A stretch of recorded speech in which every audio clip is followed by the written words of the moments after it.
परबत्ता विधानसभा के डुमरिया खुर्द ग्राम के इस मंदिर प्रांगण में हमारे आराध्य भगवान श्री परशुराम जी के जन्मोत्सव के पावन अवसर पर आयोजित इस कार्यक्रम में मंच पर उपस्थित इस परबत्ता विधानसभा के यशस्वी ओजस्वी और लीडर विधायक माननीय आदरणीय डॉक्टर संजीव कुमार सिंह जी, हमने यशस्वी ओजस्वी के साथ में लीडर लगाया है। उसके पीछे एक कारण, विधायक जी से जब भी मुलाकात होती है तो बड़ी आत्मीय मुलाकात, तो कई बार हमने इनसे पूछा कि हम लोग जैसे पिछले बार भी परशुराम जयंती का कार्यक्रम हम लोगों ने बापू सभागार पटना में किया था, विधायक जी वहां भी पूरे कार्यक्रम में मौजूद रहे थे। तो कार्यक्रम के बाद हमने इनसे पूछा कि विधायक जी, हमने तो समाज के लगभग सभी माननीयों को आमंत्रित किया था, चाहे वो किसी भी दल के, सभी विधायक और सांसद को आमंत्रित किया था, लेकिन आपके जैसे 2-4 लोग ही उस मंच पर नजर आए, बाकी लोग उस मंच पर आने से कतराए, ऐसा क्यों हुआ? तो विधायक जी बोले कि आपके साथ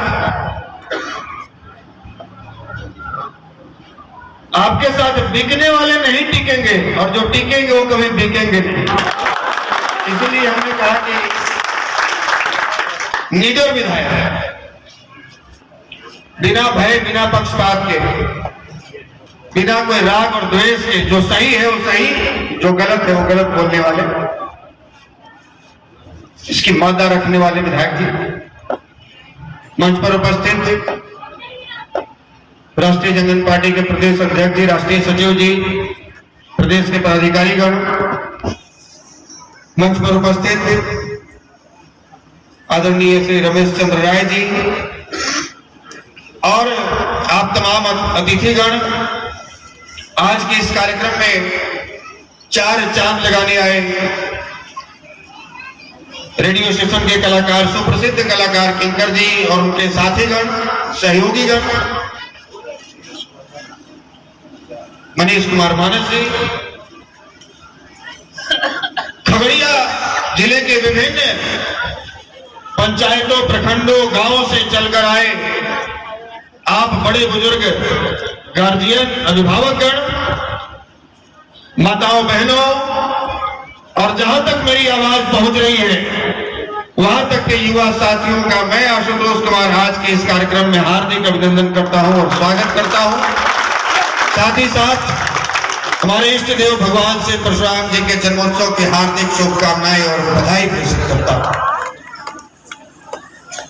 आज एक बात की खुशी हो रही है, क्योंकि विगत 1 सप्ताह से जो भगवान परशुराम जी के जन्मोत्सव को लेकर जो माहौल आप लोगों ने बनाया है, सोशल मीडिया पर भी देख रहे होंगे, जो ट्विटर यूज कर रहे हैं, जो फेसबुक यूज कर रहे हैं, जो यूट्यूब के माध्यम से जुड़े हैं, जो अलग अलग व्हाट्सएप ग्रुपों में जुड़े हैं। मतलब केवल बिहार में नहीं, आज झारखंड के बोकारो में, देवघर में, दिल्ली में कई जगहों पर, नोएडा में, उत्तर प्रदेश के वाराणसी में, कल हमें परशुराम जयंती मनाने जाना है इंदौर में, परसों वाराणसी में जाना है, उसके बाद फिर मतलब पूरा सप्ताह यही चलेगा, पूरा सप्ताह यही चलेगा। तो मुझे कहते हुए कहीं कोई अतिशयोक्ति नहीं लग रही है कि आज के डेट में भारत देश में मौसम की गर्मी कम है और परशुराम वंशजों के खून की गर्मी ज्यादा है। माहौल बनाया है। जो लोग कतराते थे भगवान परशुराम का नाम लेने से, जो कतराते थे अपने आप को उनका वंशज बताने से, आपने मजबूर किया, आपने वो माहौल बनाया है कि नहीं,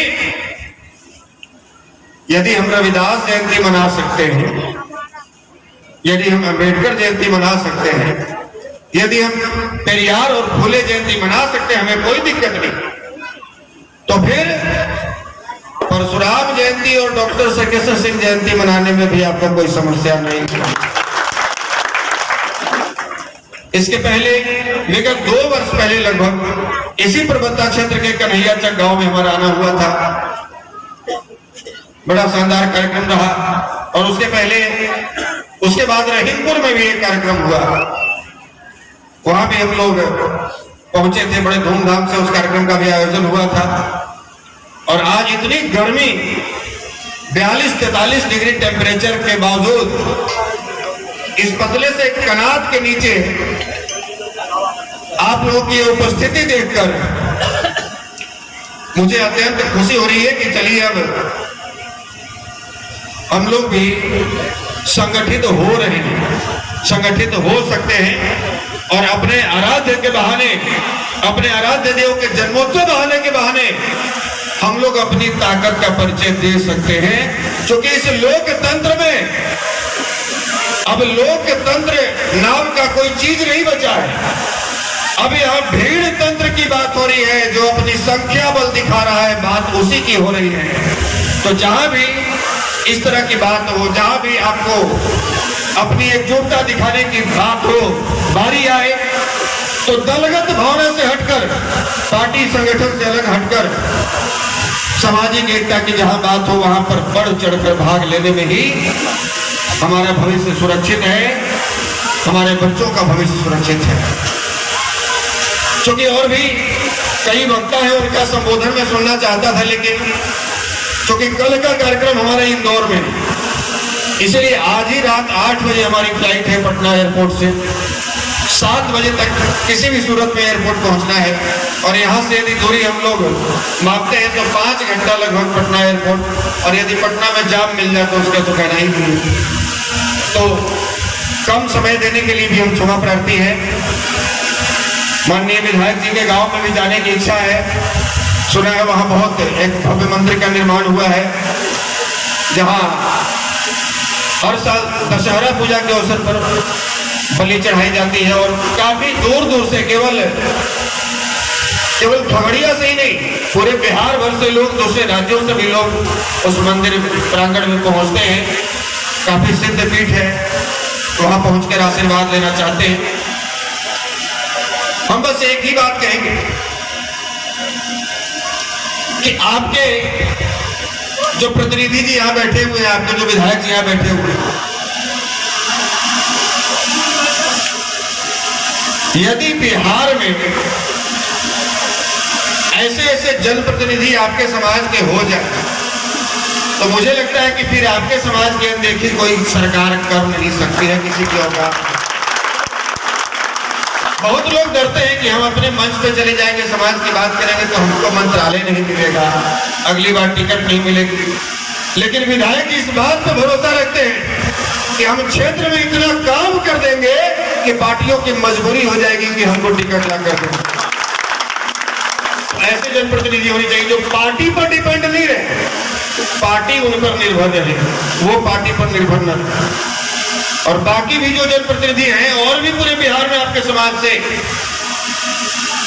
हम आप लोगों के माध्यम से जो ये लाइव किए हुए हैं, जो वीडियो चलाएंगे, जो यूट्यूब पे डालेंगे, जो व्हाट्सएप पे शेयर करेंगे, जो फेसबुक लाइव कर रहे हैं, इनके माध्यम से अपील करेंगे कि आप इनसे सीखिए। हम दलितों की बात करें, हम पिछड़ों की बात करें, हम अल्पसंख्यकों की बात करें, हमें कोई दिक्कत नहीं, हम सबकी बात करने वाले। हम डॉक्टर सर्केश्वर सिंह जी के अनुयायी हैं, हम उनको अपना आदर्श मानने वाले लोग हैं। हम स्वामी सहजानंद सरस्वती जी को अपना आदर्श मानने वाले लोग हैं, जिन्होंने पूरे जीवन कुर्बान कर दी दलितों के उत्थान के लिए। हम राजनारायण जी को अपना आदर्श मानने वाले लोग हैं, जो दलितों को मंदिर में प्रवेश करवा रहे थे देवघर में, और वहां के पंडों ने उनको घसीट कर पीटा, बावजूद इसके वो नहीं माना, दलितों को मंदिर में प्रवेश करवाया उन्होंने। देवघर के मंदिर में श्री बाबू और वाराणसी के मंदिर में राजनारायण जी, हम लोग उनके अनुयायी हैं, उनको अपना आदर्श मानने वाले लोग हैं। हम कभी दलितों से, पिछड़ों से, अल्पसंख्यकों से मन में बैर नहीं रख सकते, लेकिन हाँ, हम अपनी भी बात मजबूती से रख सकते हैं और रखेंगे।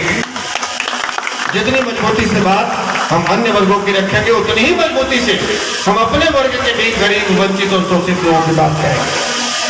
और पिछले साल भी शायद यही संयोग था कि जिस दिन परशुराम जयंती थी उसी दिन ईद था, और आज भी परशुराम जयंती और आज भी ईद भी है। तो हम लोग श्री बाबू को अपना आदर्श मानने वाले केवल घर में उनकी तस्वीर लगाने के लिए नहीं, इस तस्वीर में भी श्री बाबू की, इस बैनर में भी श्री बाबू की तस्वीर लगी, इस बैनर में स्वामी सहजानंद सरस्वती की भी तस्वीर लगी।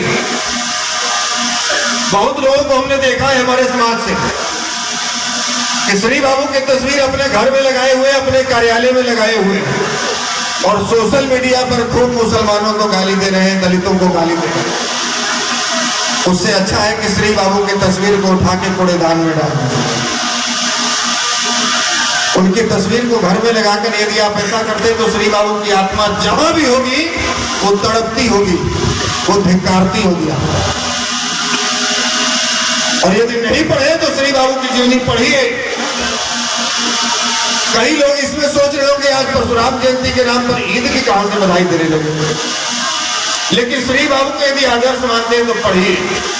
देश में विभाजन के समय में बिहार के 50,000 मुसलमान एकत्रित होकर बिहार के मुख्यमंत्री डॉक्टर कृष्ण सिंह जी, जो उस समय प्रधानमंत्री होते थे, उनके पास गए। लोग कह रहे हैं कि देश का बंटवारा हो रहा है, मुसलमानों को बिहार और देश छोड़कर चले जाना चाहिए पाकिस्तान। आप यहाँ के मुखिया हैं, आप यहाँ के मालिक हैं, क्या हम आपके राज्य में सुरक्षित रह सकते हैं? तो श्री बाबू ने कहा कि यदि आप इस तिरंगा के नीचे झुकने के लिए तैयार हैं और यदि आप इस भारत की मिट्टी को अपनी मां का दर्जा देने के लिए तैयार हैं, तो जब तक डॉक्टर कृष्ण सिंह जिंदा है तब तक आपका कोई बाल बाका नहीं कर सकता। और श्री बाबू के इस आश्वासन के बाद 50,000 मुसलमान जो बिहार छोड़कर पाकिस्तान जा रहे थे, वो लोग बिहार में रुके थे। और आज श्री बाबू की तस्वीर घर में लगाने वाले लोग, सोशल मीडिया पर श्री बाबू को अपना आदर्श बताने वाले लोग एक वर्ग विशेष को गाली दे, तो आप गलत ट्रेन पकड़ ली। आपको ट्रेन पकड़नी थी दिल्ली वाली और आप ट्रेन पकड़ लिए हावड़ा वाली। आप कभी दिल्ली जा ही नहीं सकते हैं, हर रोज दिल्ली से 2 कदम दूर जा रहे हैं।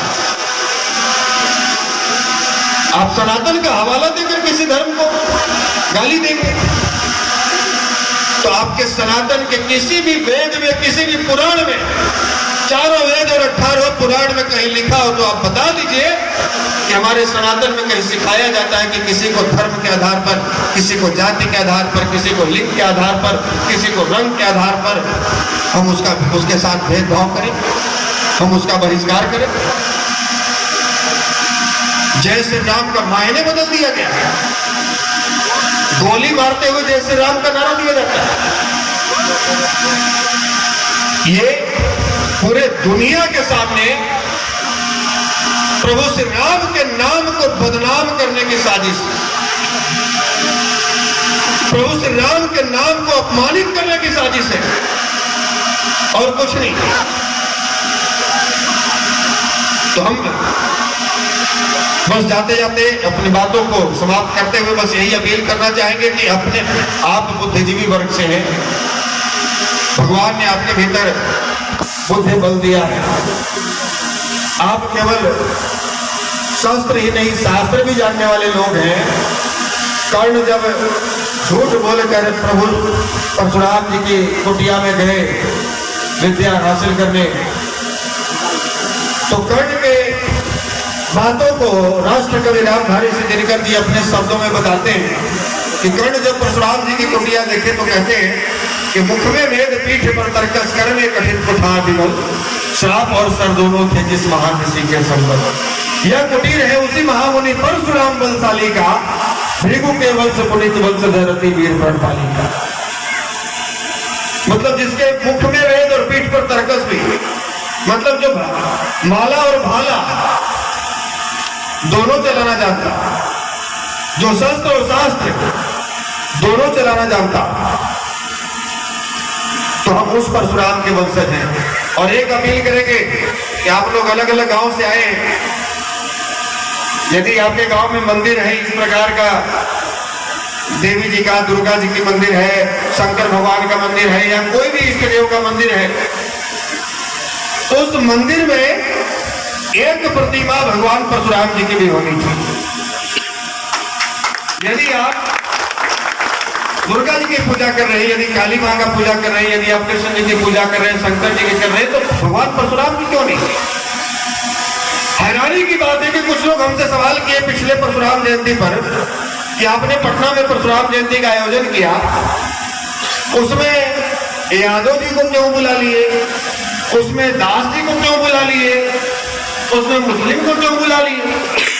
हमने कहा कि एक बात बताइए, आप क्या चाहते थे? बोले परशुराम जी की पूजा तो केवल भूमिहार और ब्राह्मण लोग करें। हमने कहा कि आप परशुराम जी के कद को छोटा कर रहे हैं कि बड़ा कर रहे हैं? भगवान राम विष्णु के अवतारी, तो भगवान राम पैदा लिए राजपूत के घर में, क्षत्रियों के घर में, तो क्या भगवान राम की पूजा केवल क्षत्रिय लोग करते हैं? सब लोग करते हैं। भगवान श्री कृष्ण विष्णु के अवतारी, यदुकुल में जन्म लिए, तो इस हिसाब से तो भगवान श्री कृष्ण की पूजा केवल यादव लोग को करना चाहिए। तो भगवान परशुराम ब्राह्मण कुल में पैदा लिए, तो जब कृष्ण की पूजा सभी कर सकते हैं, राम की पूजा सभी कर सकते हैं, तो उसी प्रकार से विष्णु के छठे अवतार भगवान परशुराम की पूजा अन्य जाति के लोग क्यों नहीं करें? आप इनको जाति में क्यों मान रहे हैं? और मूर्ति रखना इसलिए जरूरी है कि आप राम जी की पूजा कर रहे हैं, कृष्ण जी की पूजा कर रहे हैं, वो लोग इस भूलोक को छोड़कर देवलोक और वैकुंठ लोक में चले गए, लेकिन आपके भगवान चिरंजीवी परशुराम अभी भी इस भूलोक में हैं। उनकी पूजा करेंगे तो आपको शक्ति प्रदान करेंगे, आपको ताकत मिलेगी, और आपको ताकत मिलेगी, आपका यश बढ़ेगा, आपका कीर्तिमान बढ़ेगा, आपका नाम बढ़ेगा।